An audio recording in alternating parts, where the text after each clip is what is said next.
Howdy, and welcome back. I'm Steven, and this is FWP Reviews.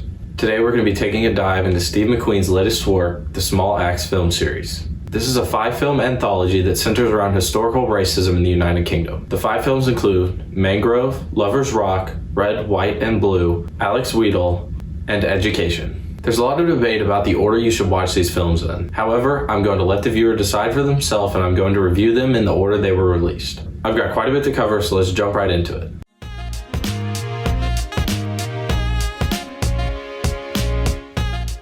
The series started off with a very strong statement. It put forth a courtroom drama about the Mangrove Nine, and it made the best of this tricky premise. After a protest in London erupted into violence with the police, the Mangrove Nine were arrested and subsequently tried for inciting a riot. This trial was a landmark because it's the first time the British court system acknowledged racial bias by name. The history of this court case is extremely important, and I'm surprised I hadn't heard of it before. This film does a great job to shed light on this important event as well as getting people more interested in it.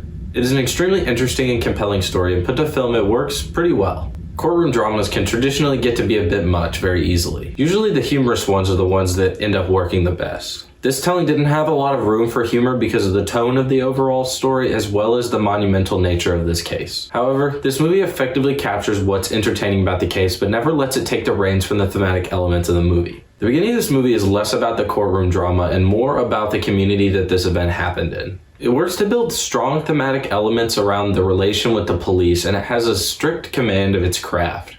The community and the tight-knit nature that is shown off in this movie build up the characters to who they are in real life. This film is a strong opening for what is sure to become a classic anthology in years to come. It is effectively split into 2 parts, and it builds strong thematic and character moments from both of these. It stays very compelling while balancing this with entertaining moments. This film shows command of its craft, and the only weaknesses are a few slow moments that didn't land quite right.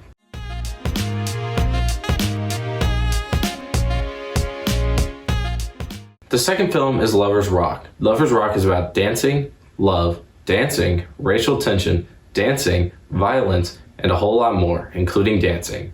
I mean, for real, there is a ton of dancing. The movie ultimately centers around an 80s house party in West London. It sets its scene against a background of love, violence, and many other strong thematic elements. I did not find this episode to be the best of the bunch. This movie felt to meander and be built a lot off of the atmosphere. I feel like some of the development was hindered by this atmospheric storytelling. Strictly speaking, this movie is mostly concise and well made. This film showcases Steve McQueen's technical filmmaking more than any of the others for many reasons. It's also a lot more of an experience-oriented movie than the others. While I can admit that, I still didn't find a lot of enjoyment in this film. It left a lot to be desired from me. Something about it just didn't settle quite right. There were a ton of small things that I thought could have been improved as well as a lot of larger things. Ultimately, Lover's Rock was not my favorite from the series. It worked in many regards, but also fell short in a lot of others. The talent on display is of course undeniable.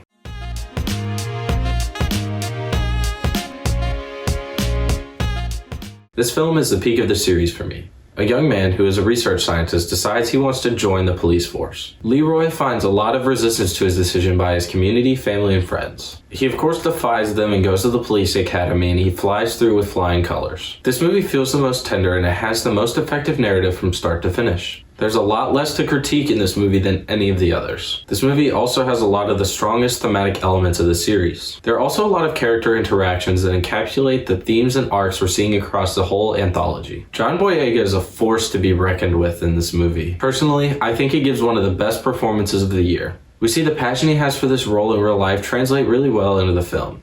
He gives emotion, calmness, and an overall stirring performance. This film showcases its themes better than the rest of the films in the anthology as well as many other movies we see these days. It has a very tender side as we see how everybody reacts to Leroy wanting to join the force. We see how he faces backlash from both sides. We see him face it head on with the people who should respect him as well as the police force. He's written off as a traitor even though he's really just trying to help the community. We see him really struggling trying to cope when he can't seem to make any headway on this front. There are countless insufferable idiots that Leroy has to wade through in the police force. It ultimately leaves a lot of effective questions with the viewer. Not everything in life is simple, and neither is this movie.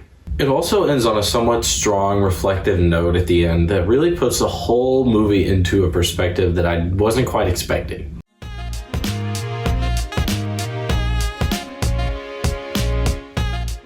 Now we're on to the 4th film, Alex Wheatle. I didn't want to dislike a movie any more than I did Lover's Rock, and I really didn't expect to.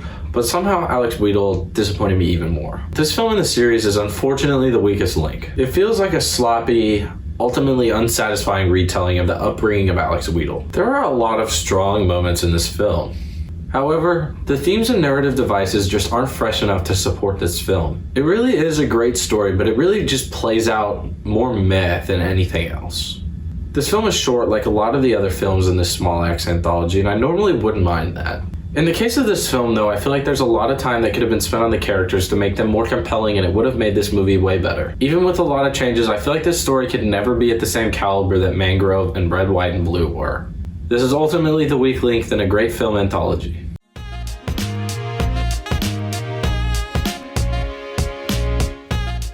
And now we're on to the final film of the anthology, Education.